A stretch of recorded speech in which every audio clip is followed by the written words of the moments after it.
Un punto muy importante en un proceso productivo es la orden de producción. Este es el documento que sirve como carta de navegación a lo largo del día. La orden de producción va muy ligada con la mano de obra, pues va a definir qué se va a hacer y qué requiero para poder hacer esa producción. Antes de empezar a generar un orden de producción, es importante identificar las variables críticas del programa de producción. ¿Qué es esto? Hay que empezar a conocer o identificar las actividades más comunes de un proceso productivo que consumen tiempo. Por ejemplo, si nosotros arrancamos con la producción, pues en la preparación del orden de producción va a haber un surtido de materiales que no es algo inmediato, requiere tiempo para que esto se pueda hacer. Si nosotros cambiamos de una referencia a otra en un cambio de formato, también nos va a consumir tiempo. La preparación de esa materia prima del batch, pues también nos va a llevar tiempo para poderlo generar. La puesta a punto de los equipos, tanto encender equipos, calibrarlos, también nos va a consumir tiempo. Pues hay que, a veces en muchas empresas inclusive llega un operario con un horario desfasado y antes de que lleguen los demás operarios, él está calentando o calibrando los equipos. Calidad también consume tiempo. En muchos procesos pues se hacen corridas de prueba, hacen un pequeño stock para que calidad pueda liberar esa producción, van a tomar muestras de calidad a lo largo del proceso que también pues van a muchas veces toman tiempo y las liberaciones de calidad tanto de materia prima como producto terminado pues también nos van a consumir tiempo. Cuando estemos produciendo pues nos gustaría que siempre fuera un proceso constante, pero no es así. Nos vamos a encontrar con tiempos de paro, con variaciones en la velocidad de producción, con retrabajos, con porcentajes de calidad bajos que nos van a generar retrabajos y pues también hay que ver las rutas óptimas, ¿no? Hay que ver cómo podemos reducir los tiempos en el cambio de equipos o en el traslado de los materiales. Mantenimiento también es un área que ocupa los equipos, que también va a consumir tiempo en nuestro proceso productivo. Cuando se nos descompone algún equipo, pues existe un tiempo de respuesta. También pues hay que prestarle los equipos a mantenimiento para que generen mantenimientos preventivos y mantenimientos correctivos. Cuando finalizamos el turno, pues en algunas plantas tienden a bajar velocidades o a parar los equipos en lo que llega el nuevo turno, pues también representa tiempo a lo largo del proceso productivo. Y finalmente, cuando finalizamos de producir, pues hay que limpiar los equipos, que también consume tiempo, hay que apagarlos, hay que llenar reportes que son muy importantes para poder después analizar cómo nos fue en el día a día. En sí lo que les quiero dar a entender es que ustedes, para poder calcular el tiempo en que se realiza una producción, deben de conocer todos los tiempos que se involucran a lo largo del proceso productivo y generar una fórmula que les permita calcular el tiempo de producción. En este ejemplo, para esta empresa en específico, yo lo que establecí fue que el tiempo de producción era igual a la cantidad a producir dividida entre la velocidad multiplicada por la eficiencia de la planta. Más adelante vamos a ver qué significa esto, pero es la eficiencia de la planta, más el tiempo generado por el tiempo de formulación, más los números de batch a producir, más los tiempos de limpieza, más el setup.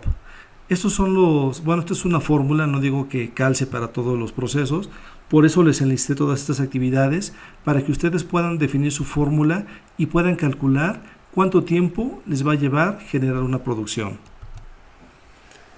Es muy importante que cuando estemos generando la orden de producción, hagamos una secuencia óptima de programación, con el objetivo de optimizar los tiempos en actividades como limpiezas, cambios de formato, calibraciones, pues que se generan al estar cambiando de una producción a otra. Un concepto que pueden adoptar o que tal vez ya usan es la rueda de cambios, la cual puede estar generada por el tamaño de referencia o por el color, por el sabor, por el aroma. Una rueda de cambios nos dice cuál es el tiempo menor o la secuencia óptima para reducir tiempos. No es lo mismo pasar de una referencia pequeña a una grande que de una pequeña a una mediana y luego a una grande. Entonces, más adelante vamos a ver ejemplos de cómo poder optimizar tiempos a través de esta metodología. Rutas óptimas también es una buena herramienta para empezar a reducir tiempos. Y árboles de decisión ante restricciones de procesos. ¿Qué hacer cuando pasa algo? Por ejemplo, este es un ejemplo de una rueda de cambios. No es lo mismo pasar a lo mejor de vainilla a fresa y de fresa a chocolate que de vainilla a chocolate. Entonces, definan bien cuál cambio requiere menos trabajo.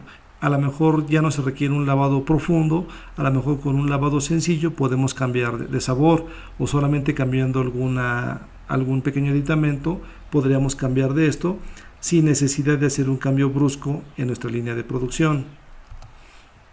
La ruta óptima, pues aquí tenemos un ejemplo. Esto es un ejemplo real en una empresa para cambiar por ejemplo, del SKU 4 al 3 se tardaban 180 minutos, pero del 4 al 5, 240 y así sucesivamente. Este cuadro tan sencillo permitía al programador de la producción ver cómo reducir tiempos para cambiar de una referencia a otra y pues ganarle horas de producción a los equipos. Los árboles de decisión pues nos permiten también optimizar o asignar recursos. Por ejemplo, en esta empresa lo que decían es que ante la falta de operarios, que era una problemática común en este país a donde estuve, decían ¿qué debo de hacer para producir? Pues decían, primero asigna tu capital humano a envasar líquidos, al mismo nivel envasa polvos, después asigna tu personal a formular polvos, el siguiente personal envase de productos temporales, posteriormente al armado de cajas, el otro personal asígnalo al reembasado de productos, limpieza de equipos y limpieza del área. No es que no fuera importante limpiar, sin embargo, pues ellos estaban concentrados en producir primero líquidos, líquidos y polvos, que era el core del negocio, y pues la limpieza no es que no fuera importante, pero pues era una actividad que se podía hacer al final del turno. Asimismo, otro árbol de decisión que me topé en una empresa fue la priorización de plantas. También tenían este ejemplo de la falta de capital humano. Entonces decían, lo primero que debes de hacer es priorizar plantas. Ellos tenían 3 plantas, la 2, la 1 y la 3. Entonces decían, ante la falta de capital humano, tú debes de asegurar que la planta 2 funcione. Si te sobra recursos, asígnalos a la planta 1 y si te sobran, asígnalos a la planta 3. Pero por ningún motivo la planta 2 debe estar parada y funcionando una de las otras. La planta 2 es la más importante. Ya que estabas dentro de las plantas, tenían que priorizar las líneas de producción. Primero tenían que asignar el recurso al envasado, posteriormente a la formulación y después al reenvasado de productos.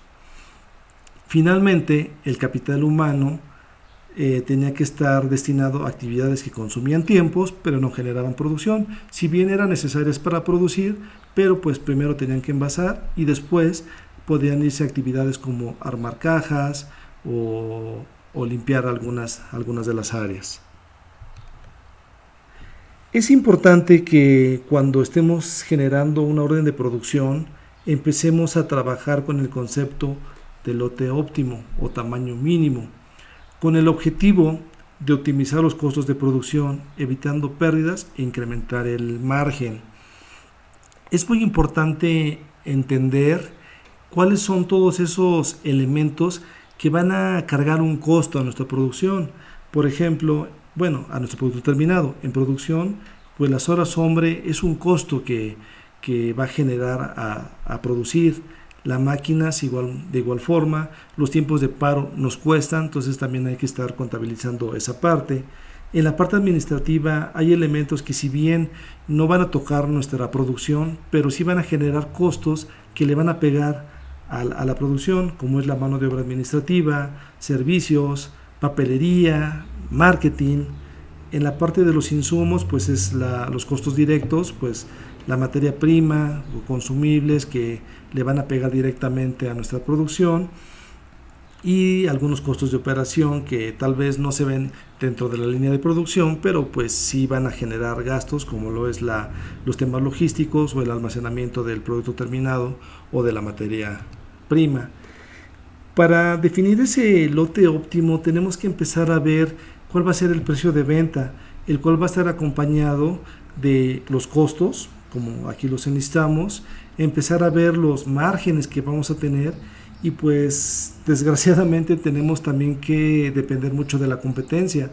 Nos gustaría tener precios caros de nuestros productos, pero pues si los subimos mucho, pues la competencia se va a comer nuestras ventas y no vamos a tener venta. Entonces, estos sí son principios que te van a repercutir en el precio de venta, que son directamente proporcionales a calcular el lote óptimo de producción.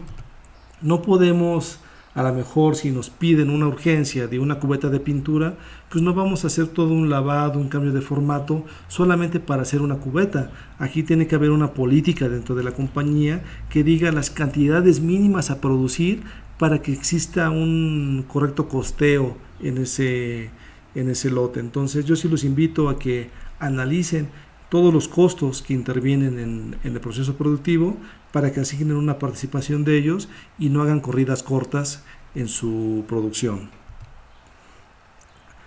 El programa de producción lo podemos ver en diferentes etapas. Primero, pues las empresas por lo general hacen un plan de producción, que es algo macro, es algo a lo largo del año. Identifican estacionalidades. Por ejemplo, en las empresas de bebidas, de agua, por poner un ejemplo, ellos saben que cuando viene la época de calor o las vacaciones, cuando viene el verano, ellos tienen que estoquearse. Entonces, meses antes o días antes empiezan a incrementar su producción para tener un buen stock. Ese plan de producción, digamos que es de manera macro, a lo mejor habla solamente de cantidades y te dice que en enero, en febrero, en marzo vas a generar cierta producción. Pero después se convierte en un programa de producción en donde de manera detallada te especifica los momentos de inicio y de fin de la producción, así como las cantidades. Este programa de producción que te dice, el lunes arrancamos a las 8 de la mañana con la referencia 1 en estas cantidades, se va a ver reflejado en una orden de producción. La orden de producción nos va a decir la línea, los insumos, los estándares. Esto va a ser un documento compartido, porque la orden de producción se reparte, digamos, al almacén de materia prima para que ellos puedan preparar con anticipación los insumos para poder producir. Calidad también debería de conocer, porque va a ser liberaciones de producto, va a ser, tal vez regresando al tema del agua, pues va a ser alguna prueba sensorial, va a estar monitoreando calidades, tal vez en etiqueta, en tapa, en botella, etcétera. Entonces, pues arrancamos con un plan de producción que es algo macro, lo aterrizamos en tiempos específicos con un programa de producción y desdoblamos con órdenes de producción que nos permiten conocer el detalle con que se va a generar cada una de las referencias.